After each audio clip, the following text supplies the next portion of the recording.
Okay, this is the fourth talk that I'm doing on the subject of the UKIP manifesto. My name's Kehoe and I'm the chairman of UKIP in Erewash constituency, and today I'm going to be looking at the subject of immigration. It's one of the 30 headings in the manifesto that I'm going to be going to go through.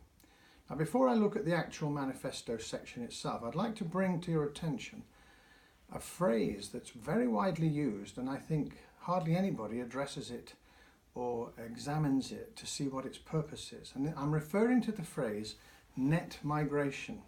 Now, that phrase really bugs me because I consider it pernicious, deceptive and devious, and it's because it's designed to mislead us. And the purpose of that phrase, which is used all the time, and no other phrase is used, but it's intended to hide the key figure, which is inward migration. Now, for example, in the year 2016, now I refer to that year because I wrote an article on this and the figures are in my mind, but in that year, 650,000 people entered the United Kingdom. That's just the ones who did so legally, not counting illegals. But in that year, 315,000 left the UK as emigrants. And therefore, what the government says is that there was net migration into the UK of 335,000. Now, they say that because they think it sounds better. It minimises the scale of the problem, almost halves it. And therefore, it's the figure that they choose to use. Now, why don't they use both figures, inward and out? Why don't they?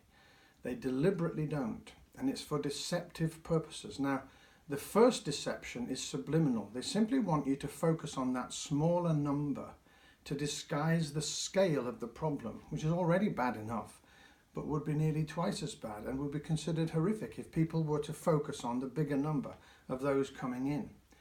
But the second deception is that they imply from this that it's just a head count. It's a like for like. Those going in are the same as those going out. They're the same people. A dentist coming and leaving the country, a dentist coming into the country, a brain surgeon leaving the country, a brain surgeon entering the country, all equal, just like for like. But it's not. That is completely wrong.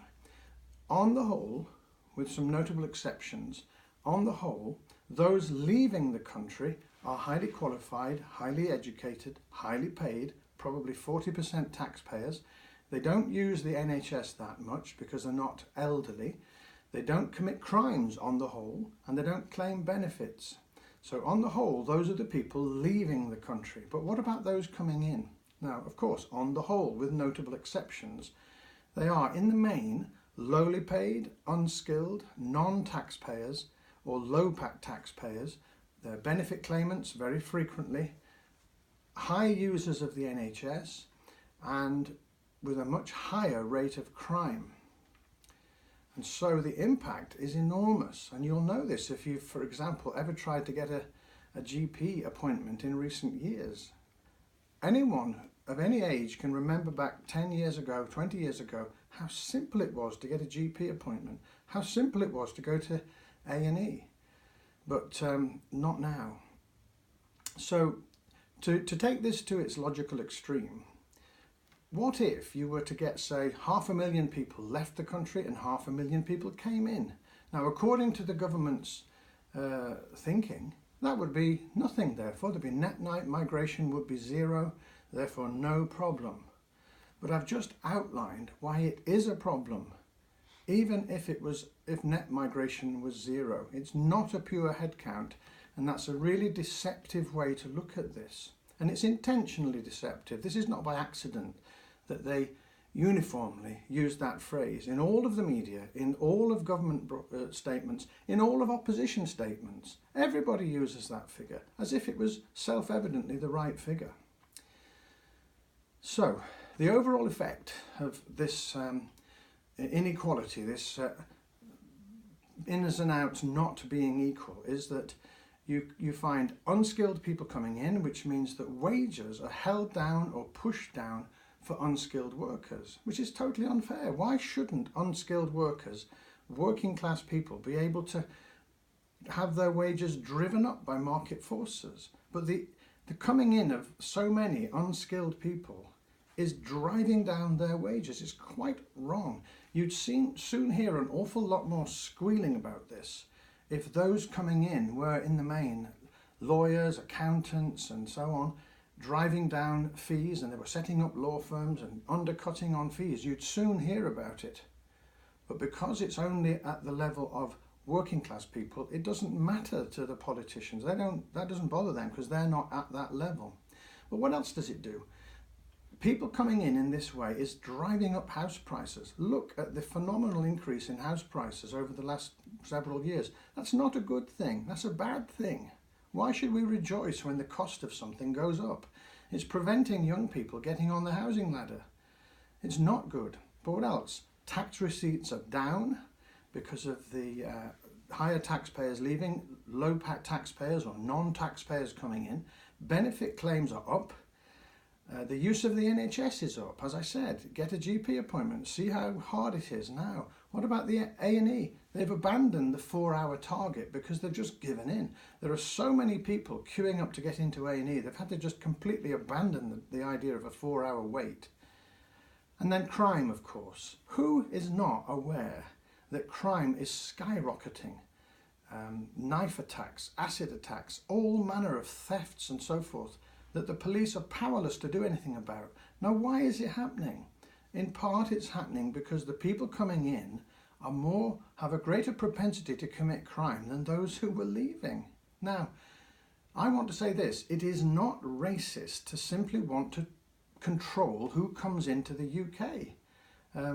We've been intimidated into silence about this.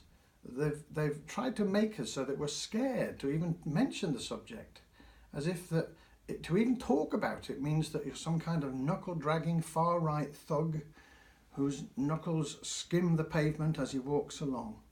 That's not the case. It is perfectly all right to talk about immigration, and it should be something that anyone can talk about. We shouldn't have to keep justifying why we're saying it. Have you ever heard people when they say, "I'm not racist, but..." Well, why do you have to say that? Why not just say what you want to say about anything? You don't have to prove when you go in a shop that you're not a shoplifter. You don't have to go around holding money in your hand and saying, "Look, I'm not here to shoplift, I'm here to shop."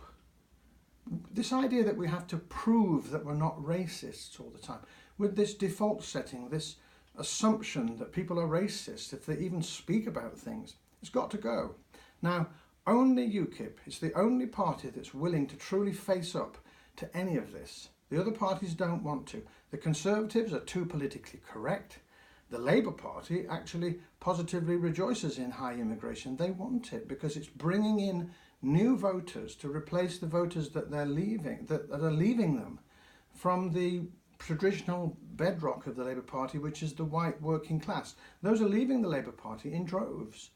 And the Labour Party are not unaware of that, and they want to bring in new voters, and that's why they're doing this. They do not care what impact it has on the economy or on anything like that. They simply want to get more voters.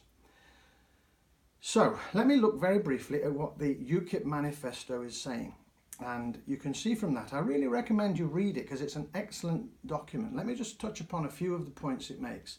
In the year 1997, the UK population was 58 million. By 2017, that's 2 years ago, it was 66 million. Goodness knows what it is now, and goodness knows what it's going to be when we do the next census in 2021. Now, a recent report showed that 80% of the rise is due to migrants or births to migrants. And then that sort of increase is completely unsustainable. It just cannot carry on like that. And so UKIP believes that mass uncontrolled immigration cannot be allowed to continue. It's got to be selective, it's got to be points-based, that you can show that you've got something to offer, something to give, that you're a skilled carpenter, you're a skilled whatever, and then you can come into the country. Alternatively, let's look at the subject of temporary immigration for things like work permits for summer fruit picking or for student visas and so forth. Now those can continue, but they need to be strictly controlled and time limited. And so what UKIP also proposes is that we will make it so that it's not possible to claim for public housing or benefits until a person has been a tax-paying resident in the UK for 5 continuous years, to stop people just coming here and immediately claiming benefits.